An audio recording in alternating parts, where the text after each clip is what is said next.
This is Rick Rule for Rule Investment Media and the Rule Classroom, sponsors of the 2025 Natural Resources Investment Symposium, held July 7 through 11 in Boca Raton, Florida, or via live stream from the comfort and convenience of your own home.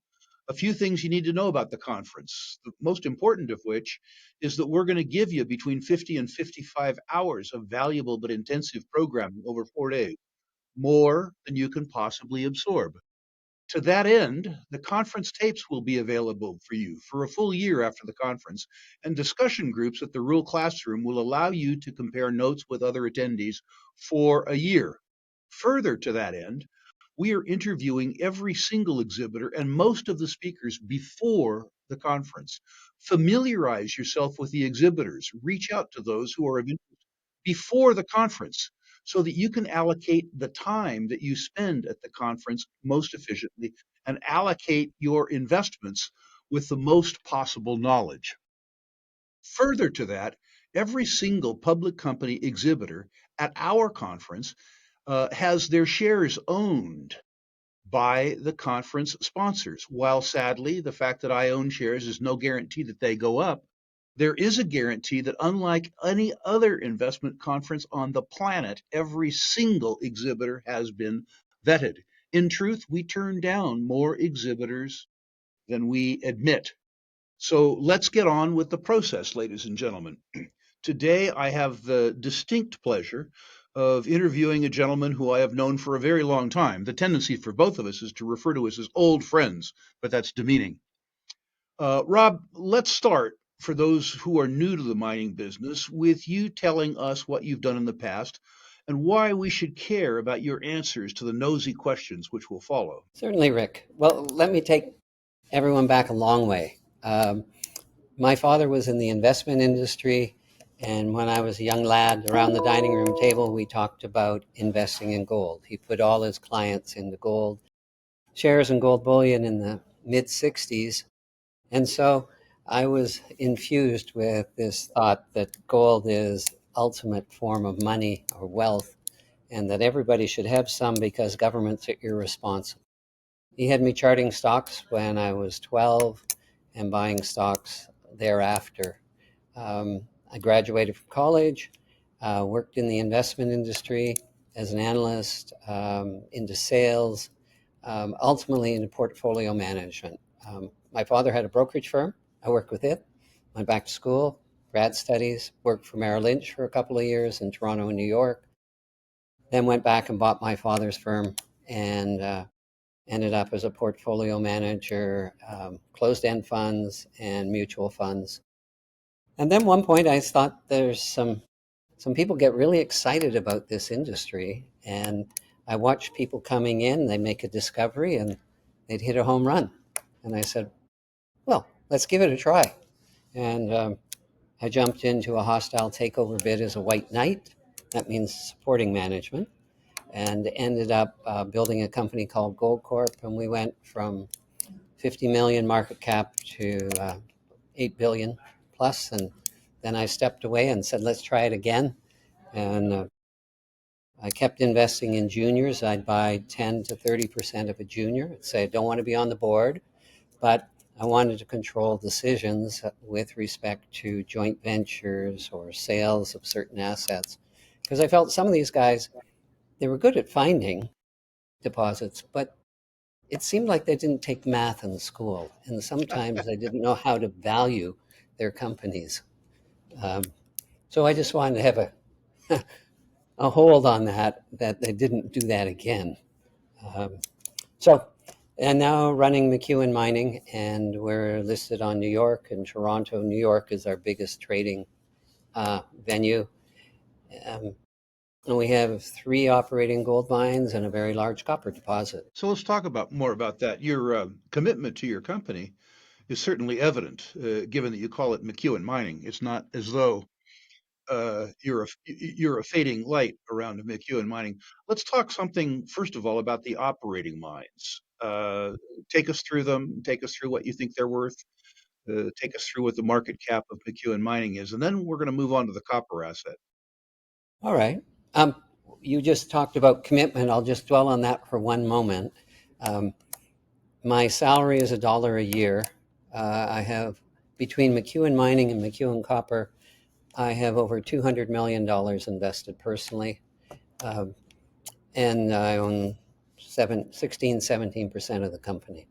And I always believed I wanted to be in the same seat as all my shareholders, and that I have something at risk if it doesn't work, and something to gain if it runs, which I'm hoping it does. Okay, we have an underground gold mine in northern Ontario, Canada. It's about a 1 hour flight north of Toronto. It's not large. It'll do 45,000 ounces a year. Its cost, it had a troubled background a few years back, but it seems to be recovering. We have an open pit gold mine in Nevada doing about the same production. It's coming in on stream. And I said a few years back, I made a hire that I regretted because operators said we're going to do this and they didn't deliver, and we committed the cardinal sin in the market of not delivering on guidance. So that's back on track. It's a large land holding in the Cortez Trend, which is a very fertile ground for gold. And then we have in southern Argentina a joint venture with a Peruvian mining company, Hochschild, another underground mine, high-grade silver and gold. And it's producing about 1.5 times what our Timmins assets are. So we're looking at 130,000 ounces attributable to 140,000 this year. All-in costs around $1,700 an ounce. So good margin. And then and there's a project, care and maintenance, in Mexico, which we operated, and now we're just looking at, can we recover gold from the heaps? But it's not a large contributor. So we're asset rich there. And then we have a copper project, which is called the Los Azules project. It's in Argentina. And Argentina has gone through quite a transformation recently. It's elected a new president, libertarian by political affiliation. He's an economist by training, television personality, worked in a rock group, and he put in legislation last year that will significantly improve the operating aspects and profitability of companies. For our copper project, it would increase the NPV by over a third, by over $900 million. So he's lowering the tax rate from 35% to 25%. He's taking off exchange controls. He's reducing dividend tax, allowing, if you have an argument with the government, to go outside the country to arbitrate. I'm not sure how good that is because they take a long time to settle sometimes. It's all positive. It's all designed to attract large foreign capital. So on the back of the passage of that legislation, you had BHP come in and cut a deal with Lundin Mining that was valued at $4.5 billion. Shortly after that, Rio Tinto, the number 2 mining company in the world, came in and did a $6.7 billion purchase of a lithium producer. Argentina, for quite a while, was considered the pariah of the investment industry. And today, it's trying to regain its reputation. And these large, the number 1, number 2 mining companies in the world coming in and committing in a large way is an endorsement of that policy and a belief in the future stability of the country. So if you look at McEwen Mining, we have 3 assets. We have our copper project, which, based on our last financing, we brought in, well, we've raised over $450 million privately. We've attracted 2 global players, Rio Tinto, as I mentioned, the number 2 mining company in the world, came in. They own 17%. Stellantis, the 6th largest car manufacturer in the world, came in, and they own 18%. So we've got those people there, and our Based on the last financing, our share price, the implied market cap would be 984 million. We own 46% of that, so it's about 450 million. You divide that by the 52 million shares we have outstanding, and you have a price of about $8.50 a share, and we're trading at below that right now. That's just the copper. And then you have the gold assets, and if you were to take a selection of peer companies and discounted it by 50%, you'd be a range in value for McEwen Mining going from $13 up to as high as $47. And we're trading at just over, I think we're at 8 now, or 7. So Suffice it that's a start. And we have a portfolio of non-performing royalties that we put in at 35 million.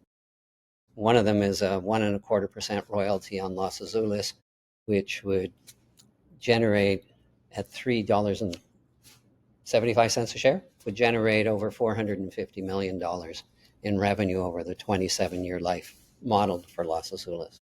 So people who followed that can take away the fact that McEwen Mining is selling at a discount to the value of Los Azules alone, and you get a 150,000 ounce gold producer, among other things, for free. That's right. Irrespective of the value that you assign to it, the value is substantial. I want to go back to Los Azules. We know about the ascribed value. This is a big deposit. It's a deposit I've followed for 20 years. I know you've sweated blood over it for 20 years, so you're more involved than I. Tell us how big the deposit is. Tell us something about the net present value. Tell us where it is. Tell us why you think it's going to get developed. All right. Yeah. Well, it's in the mountains, the Andes, on the border with Chile. It's about, if you were to look at Argentina, it'd be about halfway up from the bottom of Argentina on the border in San Juan province, which is a province.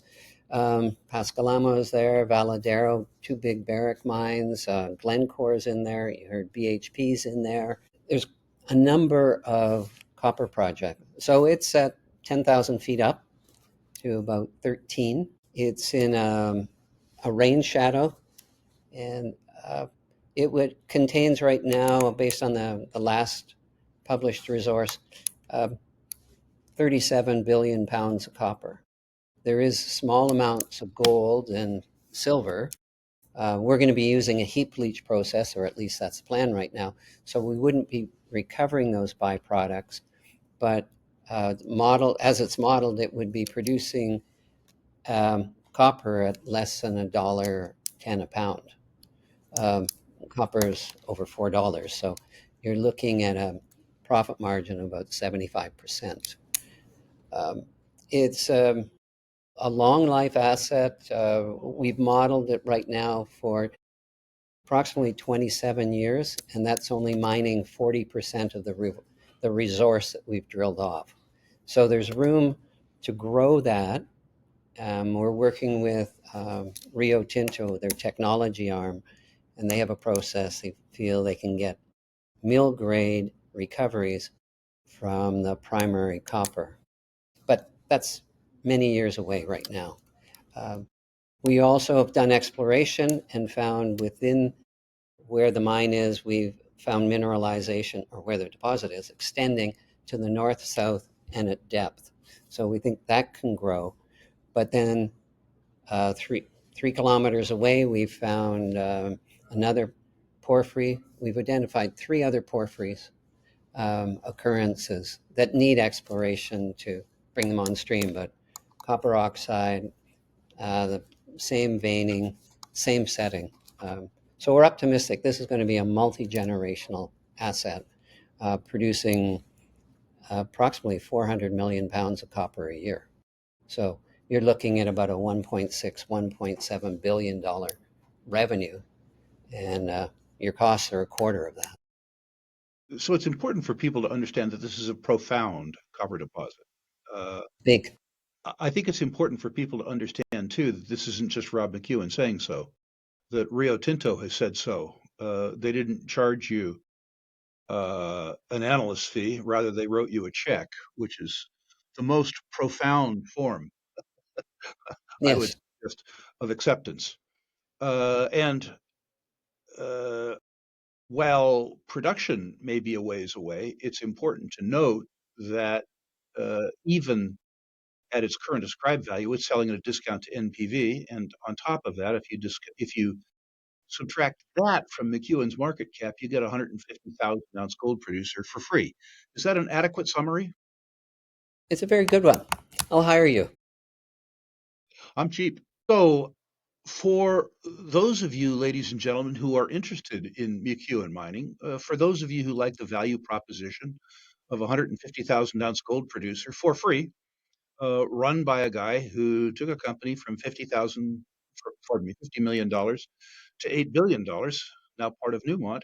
For those of you who are interested in that, and you all should be, Rob, tell me how they contact the company and tell me how they learn more. Who do they contact and how do they find that person?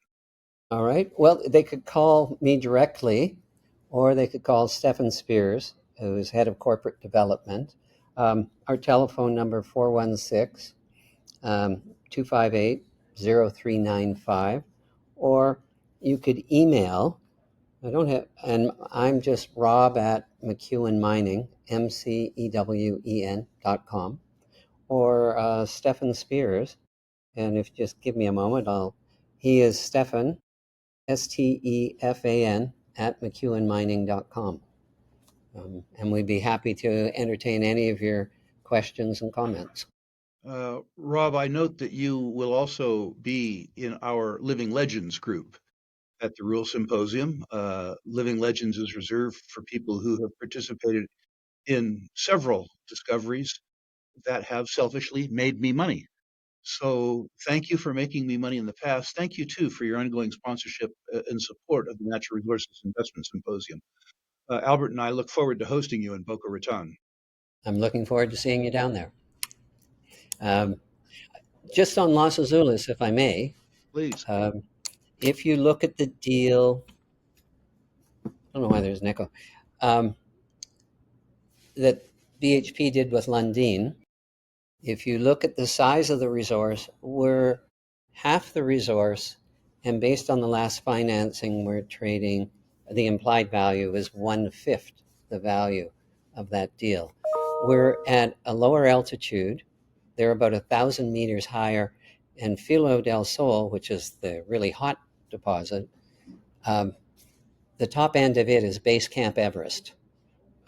So you have working conditions and problems there about breathing, both human and machine. We're closer to infrastructure than either of them. And Filo has to take power out of Chile, so there's transborder issues coming into play. We're likely going to be built before them and will be a lot less capital. So that's, and we're looking to take McEwen Copper public once the feasibility study is done and the RIGI, that large um, incentive scheme Argentina's put in place, is packed into our feasibility study. Well, thank you for all that. And ladies and gentlemen, I hope you're taking notes. Thanks, Rick.